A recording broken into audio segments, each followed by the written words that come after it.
对于故事的男女宾馆来讲，最重要的客人之一就是临别。571功成遗志，生在为王，败在为寇，耳闻是虚，眼见为实。对于70后的我来讲，这段历史负重评价。红旗袍检测背头，随着临别挖个大空洞。活至50几年，我还是头一趟到那个地方来。乖乖，一个人也没，整个有点黑湿湿。哎呦，旁边的一点铺架上不晓得少个20万，储备箱也从9.7公斤，乖乖足有100万。哎呦，还得为还下去了，屋里向哈不拉他个做啥地方玩？4年的后子地板房子，一只办公桌、沙发、开背凳子。哎呦，我一吹死我动了呢2战结束的辰光，希特勒自杀的地下室不错也是爱上样子怪，抬上去，想啥子后慢也竖起来。不管了哈，曾经的最被人看中的地方，完全是不符合摊板。临醉之前，擦脱上水，窗门食堂的星级宾馆是最嗨的厕所。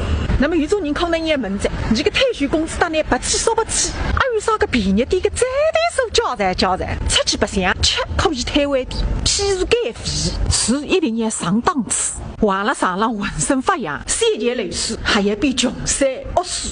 讲到3件类似，南园宾馆东门小单宫的黄水巷抽进去，谁是苏州最小的园林马思园？那个面积只有这只园的1/10，人流量只有这只园的1/1000。马思园里向的地层仪，谁是美国大都会博物馆里向明显的原因？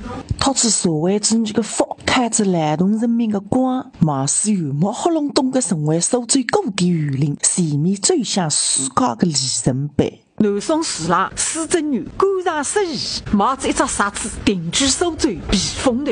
500年过后，不光老是三清宋中原冒下来，谁是专门搭乾隆皇帝3宫6院安排饭局的出来？乾隆皇帝御厨房里向的言语讲错，谁个上神佛主官佛局的变成公子马思园里向的3件类似。军阀时代，东北王张作霖用30万两银子买下来，送给大力出台的恩师张三禄作为生日礼物。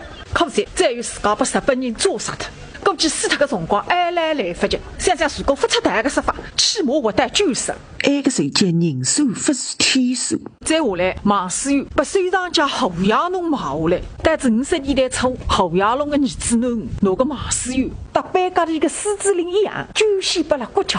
这个里向有句话虎口难下嘛，只有你到自家晓得在。